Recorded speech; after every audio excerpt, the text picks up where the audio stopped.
안녕하세요. 말씀 스쿨입니다. 바울 서신서 중 하나인 로마서는 기독교 신앙의 핵심 교리들 중 하나인 이신칭의 즉 믿음을 통해 의롭다 인정받음의 원리를 체계적으로 설명한 중요한 책입니다. 이 책은 바울이 제3차 선교 여행을 마무리하던 시기인 AD 57년경 고린도에서 로마에 있는 성도들에게 보낸 편지로 알려져 있습니다. 핵심 내용을 요약해보면 아래와 같습니다. 1. 서론 및 인사. 바울은 자신을 예수 그리스도의 종이자 사도라고 소개하며 로마 성도들의 믿음이 온 세상에 알려졌음을 칭찬합니다. 또한 그들을 만나 복음을 전하고자 하는 간절한 소망을 전합니다. 2. 복음의 핵심 믿음으로 말미암는 하나님의 의. 바울은 복음이 모든 믿는 자에게 구원을 주시는 하나님의 권능이며 이 복음에는 하나님의 의가 믿음에서 믿음까지 계시되어 있다고 선언합니다. 이 구절은 로마서 전체의 주제를 함축하고 있다 할 수 있겠습니다. 3. 인간의 죄와 하나님의 심판. 바울은 모든 인간이 죄인이며 하나님의 영광에 이르지 못한다고 설명합니다. 이방인들의 경우 하나님을 알만한 것이 그들 속에 분명히 드러나 있음에도 창조자가 아니라 창조물을 숭배하는 등의 죄를 지었으며 유대인들의 경우 율법을 가졌음에도 불구하고 이를 완전히 지키지 못했습니다. 따라서 모든 사람이 하나님의 심판 아래에 놓여 있습니다. 4. 믿음을 통해 의롭다 인정받음. 그러나 율법 밖에 있는 하나님의 의가 나타났으니 예수 그리스도의 믿음에 의해 모든 믿는 자에게 미치고 믿는 모든 자들 위에 임하는 하나님의 의 바로 그것입니다. 바울은 아브라함의 예를 들어 그가 행위가 아닌 믿음으로 의롭다 인정받았음을 강조합니다. 이와 같이 우리도 행위가 아닌 믿음으로 의롭다 인정받습니다. 5. 은혜 아래의 새로운 삶.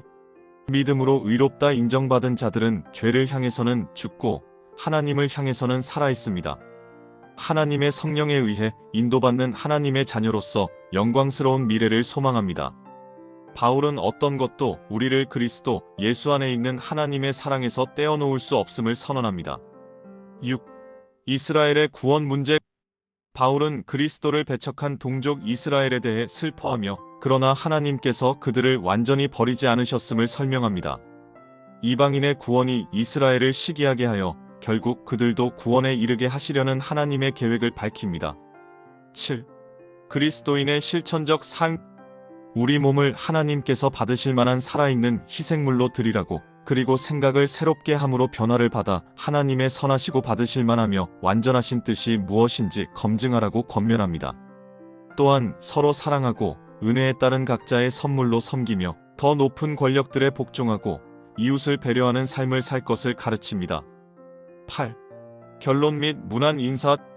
바울은 자신의 사역을 설명하고 로마 방문 계획을 밝힙니다. 또한 베베, 브리스길라와 아굴라 등 여러 동역자들에게 문안하며 그들의 헌신을 칭찬합니다. 이상의 로마서 요약 내용에 덧붙여 한 말씀 드릴까 합니다.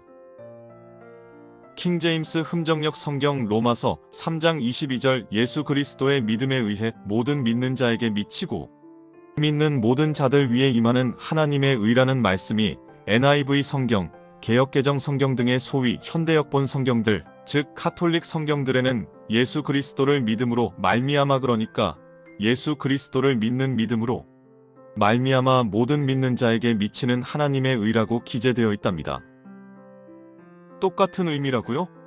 곰곰이 한번 생각해 보시기 바랍니다. 예수 그리스도의 믿음과 예수 그리스도를 믿는 믿음, 그 둘은 명백히 크게 다른 믿음인 거죠.